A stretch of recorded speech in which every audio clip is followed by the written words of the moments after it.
ನಮಸ್ಕಾರ ವೀಕ್ಷಕರೇ, DCM DK Shivakumar ಅವರು ಯಾವಾಗಲೂ ಒಂದು ಮಾತು ಹೇಳ್ತಿರ್ತಾರೆ, ದೇವರು ವರನೂ ಕೊಡಲ್ಲ, ಶಾಪನೂ ಕೊಡಲ್ಲ, ಅವಕಾಶವನ್ನು ಮಾತ್ರ ಕೊಡ್ತಾರೆ ಅಂತ. ಆ ಅವಕಾಶವನ್ನು ಹೇಗೆ ಬಳಸ್ಕೊತೀರಾ, ಅದನ್ನು ಬಳಸ್ಕೊಂಡು ಹೇಗೆ ಬೆಳೆದುಕೊಳ್ತೀರಾ ಅನ್ನೋದು ಅವ್ರವ್ರಿಗೆ ಬಿಟ್ಟಂಥ ವಿಚಾರ. ಪ್ರತಿ ಮನೆಯಲ್ಲೂ ಮನುಷ್ಯ ಹುಟ್ಟುತ್ತಾನೆ, ಆದರೆ ಮನುಷ್ಯತ್ವ ಹುಟ್ಟೋಲ್ಲ. ಹಣವನ್ನು ಹೇಗೆ ಬೇಕಾದರೂ ಸಂಪಾದನೆ ಮಾಡ್ಬೋದು, ಆದರೆ ದಾನ ಮಾಡೋ ಗುಣ ಎಲ್ಲರಿಗೂ ಇರಲ್ಲ. ಶ್ರೀಮಂತಿಕೆ ದೊಡ್ಡ ವಿಚಾರ ಅಲ್ಲ, ಆದರೆ ಸರಳತೆ ಅತಿ ದೊಡ್ಡ ವಿಚಾರ. ನಾನಿವತ್ತು ಒಬ್ಬ ವಿಶೇಷವಾದ ರಾಜಕಾರಣಿಯನ್ನು ನಾನು ನಿಮಗೆ ಪರಿಚಯ ಮಾಡಿಸ್ಕೊಡ್ತೀನಿ.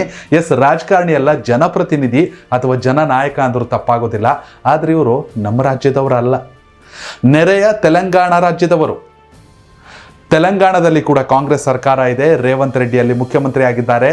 ರೇವಂತ್ ರೆಡ್ಡಿ ಸಂಪುಟದಲ್ಲಿ ಸಚಿವರಾಗಿರುವಂಥ ಮೋಸ್ಟ್ ಎನರ್ಜೆಟಿಕ್, ಎಜುಕೇಟೆಡ್, ಹಾಗೆ ಏನರಲ್ಲಿ ಕಡಿಮೆ ಇದೆ ಹಾಬಿ ಅಂತ ಬಂದರೆ ಕ್ರಿಕೆಟು, ಎಲ್ಲದರಲ್ಲೂ ಸದಾ ಸಕ್ರಿಯವಾಗಿರುವಂತಹ ತೆಲಂಗಾಣ ಸರ್ಕಾರದ IT ಮತ್ತು ಕೈಗಾರಿಕಾ ಸಚಿವರಾಗಿರುವಂತಹ ದುಡ್ಡಿಲ್ಲ ಶ್ರೀಧರ್ ಬಾಬು. ದುಡ್ಡಿಲ್ಲ ಅವರ ಸರ್ನೇಮ್.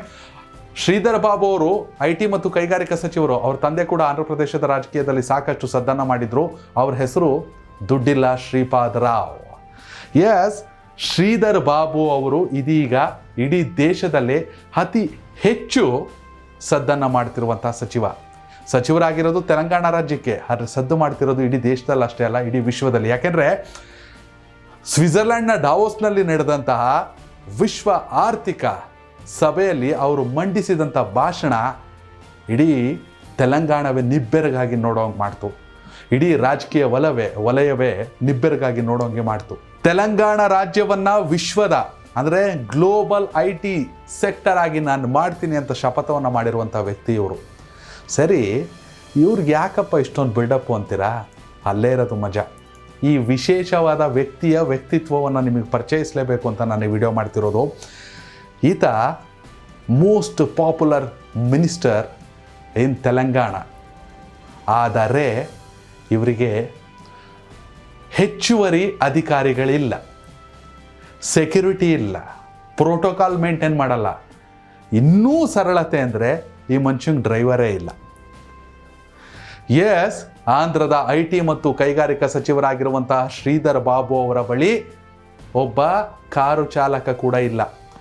ಕ್ಷೇತ್ರದಲ್ಲಿದ್ದಾಗ ಯಾವುದೇ ಸಮಸ್ಯೆ ಇರಲಿ, ಯಾವುದೇ ಸಭೆ ಸಮಾರಂಭ ಇರಲಿ, ಯಾವುದೇ ಹಳ್ಳಿಗಳಿರಲಿ, ತಾವೇ ಕಾರನ್ನು ಖುದ್ದಾಗಿ ಚಲಾಯಿಸಿಕೊಂಡು ಹೋಗಿ ಸಮಾರಂಭಗಳನ್ನು ಅಟೆಂಡ್ ಮಾಡ್ತಾರೆ. ಜನರ ಕಷ್ಟ ಕಾರ್ಪಣ್ಯಗಳಿಗೆ ಸ್ಪಂದಿಸ್ತಾರೆ. ಇವರು ಮನ್ಸು ಮಾಡಿದ್ರೆ, ಇವ್ರ ಕುಟುಂಬದಲ್ಲೆಲ್ಲ ಅಮೆರಿಕದಲ್ಲಿದ್ದವರು. ಈ ಮನುಷ್ಯ ತಂದೆ ನಂತರದಲ್ಲಿ ರಾಜಕೀಯಕ್ಕೆ ಅಂತ ಇವ್ರು ಬಂದರು.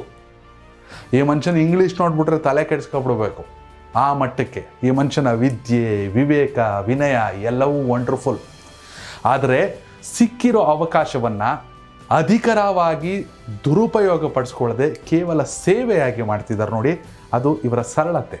ಅದರಲ್ಲೂ ಸರಳವಾಗಿದ್ಕೊಂಡು ಮನುಷ್ಯ ಯಾವ ಎತ್ತರಕ್ಕೆ ಬೇಕಾದ್ರೆ ಬೆಳೆದು ಬಿಡ್ಬೋದು, ಆದರೆ ಸಿಂಪ್ಲಿಸಿಟಿಯನ್ನು ಮೇಂಟೈನ್ ಮಾಡೋದು ತುಂಬ ಕಷ್ಟ. ದುಡ್ಡಿಲ್ಲ ಶ್ರೀಧರ್ ಬಾಬು ಅವರು ಇದೇ ವಿಚಾರಕ್ಕೆ, ದುಡ್ಡಿಲ್ಲ ಅನ್ನೋದು ಸರ್ನೇಮು, ಆದರೆ ನಮ್ಮ ಕನ್ನಡದಲ್ಲಿ ದುಡ್ಡಿಲ್ಲ ಅಂದರೆ ದುಡ್ಡಿಲ್ಲ ಅಂತ. ಎಷ್ಟೇ ಶ್ರೀಮಂತರಾಗಿರೋದು ದುಡ್ಡಿಲ್ಲ ಅನ್ನಂಗೆ ಬದುಕ್ತಾವ್ರೆ. ವಿದ್ಯೆಗಿಂತ ವಿವೇಕ ಮುಖ್ಯ, ಫಲಿತಾಂಶಕ್ಕಿಂತ ಪ್ರಯತ್ನ ಮುಖ್ಯ, ಸೀನಿಯಾರಿಟಿಗಿಂತ ಸಿನ್ಸಿಯಾರಿಟಿ ಮುಖ್ಯ, ಡೆಸಿಗ್ನೇಷನ್ಗಿಂತ ಡೆಡಿಕೇಶನ್ ಮುಖ್ಯ ಅನ್ನೋದು ಇವರ ಪಾಲಿಸಿ. ಇನ್ಕಮ್ ಇದ್ರೆ ಮಾತ್ರ ವೆಲ್ಕಮ್ ಅನ್ನೋದು ಇವತ್ತಿನ ರಾಜಕೀಯ. ಆದರೆ ವೆಲ್ಕಮ್ ಸಿಗಲಿಲ್ಲ ಅಂದ್ರೂ ಪರವಾಗಿಲ್ಲ, ರಾಜಕೀಯವನ್ನು ಸೇವೆ ರೀತಿ ಮಾಡ್ತೀನಿ, ಯಾವುದೇ ಇನ್ಕಮ್ ಬೇಕಾಗಿಲ್ಲ ಅಂತ ಸಿಂಪಲ್ ಆಗಿ ಸಾಕ್ತಿದ್ದಾರೆ ಶ್ರೀಧರ್ ಬಾಬು ಅವರು. ವೀಕ್ಷಕರೇ, ಒಂದು ಗ್ರಾಮ ಪಂಚಾಯತಿ ಗೆದ್ದುಬಿಟ್ರೆ ಸಾಕು, ಹಿಡಿದು ನಿಲ್ಸೋಕ್ಕಾಗಲ್ಲ. ಫಸ್ಟ್ ಟೈಮ್ MLA ಆಗಿಬಿಟ್ರೆ ಮುಗ್ದೇ ಹೋಯ್ತು. ಜಗತ್ತಲ್ಲಿರೋ ಬೆಸ್ಟ್ ಕಾರ್ಗಳೆಲ್ಲ ಮನೆ ಮುಂದೆ ನಿಂತಿರ್ತವೆ. ಕರ್ನಾಟಕದಲ್ಲೇ ನೋಡಿದ್ದೀನಿ, ಫಸ್ಟ್ ಟೈಮ್ ಗೆದ್ದಿರೋರ ಬಳಿ ಬರೀ ಡಿಫೆಂಡರು, ವೆಲ್ಫೇರು ಕಾರ್ಗಳು.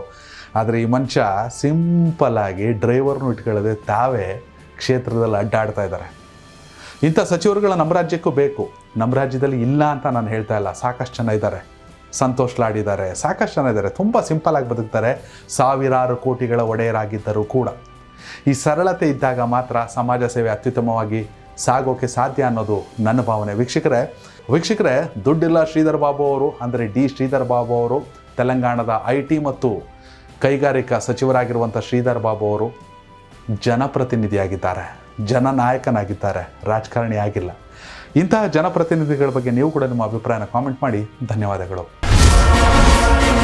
ಕನೆಕ್ಟ್ ಕರ್ನಾಟಕ, ಇದು ನಿಮ್ಮ ನೆಟ್ವರ್ಕ್.